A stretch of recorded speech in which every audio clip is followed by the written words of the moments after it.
Canada ਦੇ Ontario ਤੋਂ ਇੱਕ ਗੁਰਸਿੱਖ ਨੌਜਵਾਨ ਦੇ ਮਿਸ ਹੋਣ ਦੀ ਖਬਰ ਸਾਹਮਣੇ ਆ ਰਹੀ ਹੈ। ਗੁਰਸੇਵਕ ਸਿੰਘ ਨਾਮ ਦਾ ਇਹ ਨੌਜਵਾਨ ਪੰਜਾਬ ਦੇ ਵਿੱਚ ਹੁਸ਼ਿਆਰਪੁਰ ਤੋਂ ਸੰਬੰਧ ਰੱਖਦਾ ਹੈ ਅਤੇ 2022 ਦੇ ਅੰਤ ਦੇ ਵਿੱਚ ਇਹ ਨੌਜਵਾਨ ਕੈਨੇਡਾ ਗਿਆ ਸੀ।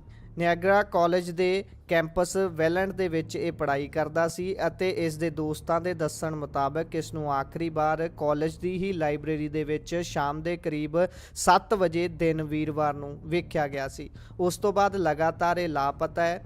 ਪੁਲਿਸ ਨੂੰ ਇਸ ਦੀ ਇਤਲਾਹ ਦਿੱਤੀ ਗਈ ਹੈ ਤੇ ਪੁਲਿਸ ਨੇ ਜਦੋਂ ਇਸ ਦੀ ਤਫਤੀਸ਼ ਸ਼ੁਰੂ ਕੀਤੀ ਤਾਂ ਉਹਨਾਂ ਨੂੰ ਨਾ ਤਾਂ ਕਾਲਜ ਦੇ ਕੈਂਪਸ ਦੇ ਵਿੱਚੋਂ ਲਾਇਬ੍ਰੇਰੀ 'ਚ ਐਂਟਰ ਹੁੰਦਿਆਂ ਨਾ ਬਾਹਰ ਨਿਕਲਦਿਆਂ ਲਾਇਬ੍ਰੇਰੀ ਦੇ ਵਿੱਚ ਬੈਠਿਆਂ ਹੋਇਆਂ ਦੀ ਇਸ ਦੀ ਕੋਈ ਫੁਟੇਜ ਮਿਲੀ ਹੈ, ਜਿਸ ਤੋਂ ਬਾਅਦ ਬਹੁਤ ਸਾਰੇ ਤਰ੍ਹਾਂ ਦੇ ਸ਼ੰਕੇ ਵੀ ਖੜੇ ਹੋ ਰਹੇ ਨੇ। ਪਰ ਜੇਕਰ ਤੁਸੀਂ ਗੁਰਸੇਵਕ ਸਿੰਘ ਨਾਮ ਦੇ ਇਸ ਗੁਰਸਿੱਖ ਨੌਜਵਾਨ ਨੂੰ ਕਿਤੇ ਵੀ ਕੈਨੇਡਾ ਦੇ ਵਿੱਚ ਵੇਖਦੇ ਹੋ ਜਾਂ ਫਿਰ ਤੁਹਾਡੇ ਕੋਲ ਇਸ ਸੰਬੰਧੀ ਕੋਈ ਵੀ ਜਾਣਕਾਰੀ ਹੈ ਤਾਂ ਤੁਸੀਂ ਨੰਬਰਾਂ ਦੇ ਉੱਪਰ ਇਹ ਜਾਣਕਾਰੀ ਸਾਂਝੀ ਕਰ ਸਕਦੇ ਹੋ। ਨੰਬਰ ਤੁਹਾਡੇ ਨਾਲ ਸਾਂਝਾ ਕਰ ਲੈਂਦੇ ਹਾਂ 647242 9730। ਇਸ ਨੰਬਰ ਦੇ ਉੱਪਰ ਤੁਸੀਂ ਸੰਪਰਕ ਕਰਕੇ ਜਾਣਕਾਰੀ ਦੇ ਸਕਦੇ ਹੋ, ਕਿਉਂਕਿ ਪਰਿਵਾਰ ਚਿੰਤਾ ਦੇ ਵਿੱਚ ਹੈ। ਕਿਉਂਕਿ ਅਕਸਰ ਇਹ ਨੌਜਵਾਨ ਗੁਰਸੇਵਕ ਸਿੰਘ ਸ਼ਾਮ ਦੇ ਸਮੇਂ ਪਰਿਵਾਰ ਨੂੰ ਫੋਨ ਕਰਦਾ ਸੀ। ਜਦੋਂ ਪਰਿਵਾਰ ਨੂੰ ਫੋਨ ਨਹੀਂ ਆਇਆ ਤਾਂ ਉਹਨਾਂ ਨੂੰ ਇਸ ਨੂੰ ਲੈ ਕੇ ਚਿੰਤਾ ਹੋਈ ਤੇ ਉਹਨਾਂ ਨੇ ਆਪਣੇ ਹੋਰ ਸਕੇ ਸੰਬੰਧੀਆਂ ਦੇ ਨਾਲ ਸੰਪਰਕ ਕੀਤਾ ਤੇ ਜਾਣਕਾਰੀ ਇਹ ਮਿਲੀ ਹੈ ਕਿ 7 ਵਜੇ ਵੀਰਵਾਰ ਸ਼ਾਮ ਤੋਂ ਬਾਅਦ ਲਗਾਤਾਰ ਇਹ ਨੌਜਵਾਨ ਮਿਸਿੰਗ ਹੈ।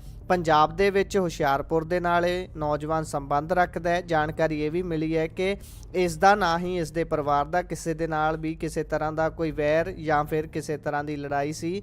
ਬੜੇ ਹੀ ਸਾਦੇ ਢੰਗ ਦੇ ਨਾਲ ਸਾਦੇ ਪਰਿਵਾਰ ਦੇ ਨਾਲ ਸੰਬੰਧ ਰੱਖਦਾ ਇਹ ਨੌਜਵਾਨ ਸੀ, ਗੁਰਸਿੱਖ ਨੌਜਵਾਨ ਸੀ ਅਤੇ ਇਸ ਨੂੰ ਲੱਭਣ ਦੇ ਲਈ ਲਗਾਤਾਰ ਪੁਲਿਸ ਵੀ ਜਦੋਜਹਿਦ ਕਰ ਰਹੀ ਹੈ। ਤੇ ਤੁਹਾਨੂੰ ਇੱਕ ਵਾਰ ਮੁੜ ਤੋਂ ਬੇਨਤੀ ਕੀਤੀ ਜਾਂਦੀ ਹੈ ਕਿ ਜੇਕਰ ਤੁਸੀਂ ਵੀ ਕਿਤੇ ਵੀ ਇਸ ਨੌਜਵਾਨ ਨੂੰ ਵੇਖਦੇ ਹੋ ਜਾਂ ਫਿਰ ਇਸ ਨੌਜਵਾਨ ਦੇ ਸੰਬੰਧੀ ਤੁਹਾਡੇ ਕੋਲ ਕਿਸੇ ਵੀ ਕਿਸਮ ਦੀ ਜਾਣਕਾਰੀ ਹੈ ਤਾਂ ਤੁਸੀਂ ਸਾਂਝੀ ਕਰ ਸਕਦੇ ਹੋ। ਜਾਣਕਾਰੀ ਦੇਣ ਦੇ ਲਈ ਨੰਬਰ ਤੁਹਾਡੇ ਨਾਲ ਇੱਕ ਵਾਰ ਮੁੜ ਤੋਂ ਸਾਂਝਾ ਕਰ ਲੈਂਦੇ ਹਾਂ। ਨੰਬਰ ਹੈ 6472429730।